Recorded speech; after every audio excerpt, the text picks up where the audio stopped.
এই গাড়িটারে আজকে সার্ভিসিং করব। আর এই গাড়িটার মডেল হচ্ছে লিহং 915 ডি।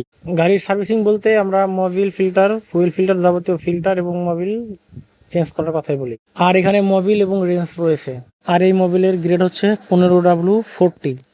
গাড়িটা আগে থেকে সমানে রাখতে হবে, কেননা সমানে না রাখলে মোবিল সম্পূর্ণটা আপনার মাটিতে পড়বে না, পরবর্তীতে আপনার ওই পুরান মোবিল থেকে যাবে।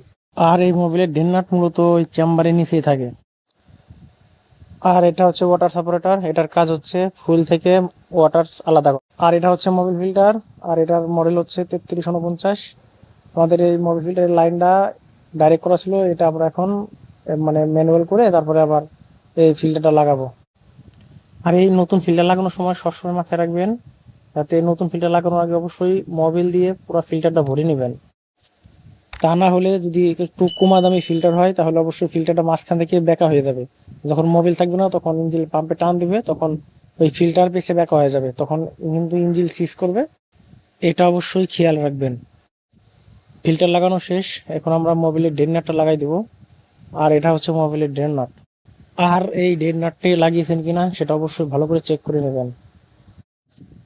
এখন আমরা এই মোবিলগুলো এখন ইঞ্জিনে ঢেলে নেব। আর এই ইঞ্জিনের ক্যাপাসিটি হচ্ছে 14 লিটার। আমরা এখন এই সব মোবিলগুলো ঢেলে নিব। আর এই মোবিল ঢালার সময় বাইরে পড়ে যাচ্ছিল, সেই জন্য এখানে একটু আঙুল দিয়ে রেখেছিলাম, এখন মোটামুটি পড়তেছিল না। যাই হোক, আপনাদের যেভাবে সুবিধা হয় অথবা কাক দিয়ে হলেও সুন্দর করে মোবিলগুলো ঢেলে এই লেবেলগুলো টানতে নেবেন। ওহো, একটা কথা প্রথমে বলতে ভুলে গেছি, সেটা যখন মোবিল ড্রেন দিবেন তখন এই আপনার ইঞ্জিনের যে যেখান থেকে মোবিল ঢালে সেই ক্যাপটা খুলে নেবেন এবং গস কাটে যেটা আছে সেটাও খুলে নেবেন। এতে মোবিল দ্রুত পড়ে যাবে, মানে ডাউন হয়ে যাবে। এখন আমরা মোবিলের গেজ টান দিয়ে দেখছিলাম যে আসলে ফুল হয়েছে কিনা। তা দেখি ওই এখনো ফুল হয়নি, সেজন্য আমরা আবার মোবিল ঢালবো। এখন আমরা গাড়ি চেক করব, কিন্তু বৃষ্টির কারণে আমরা করতে পারছি না।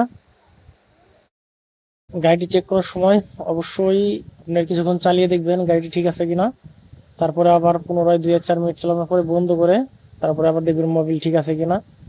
আর বন্ধ করার আগে অবশ্যই গাড়িটি আগে ভালো করে চতুর্দিকে ঘুরে ঘুরে দেখবেন কোথাও দিয়ে মোবিল কিংবা অন্য কিছু পড়তেছে কিনা। যদি দেখেন যে না, কোথাও দিয়ে কিছু পড়তেছে না, তাহলে আপনার গাড়ি কমপ্লিট। আর এরকম ইনফরমেটিভ ভিডিও পেতে অবশ্যই চ্যানেলটি সাবস্ক্রাইব করে রাখবেন। ভিডিও ভালো লাগলে অবশ্যই লাইক করে রাখবেন।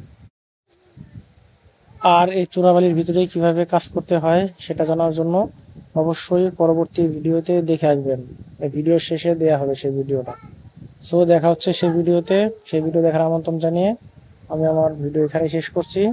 পরবর্তী ভিডিও দেখবেন।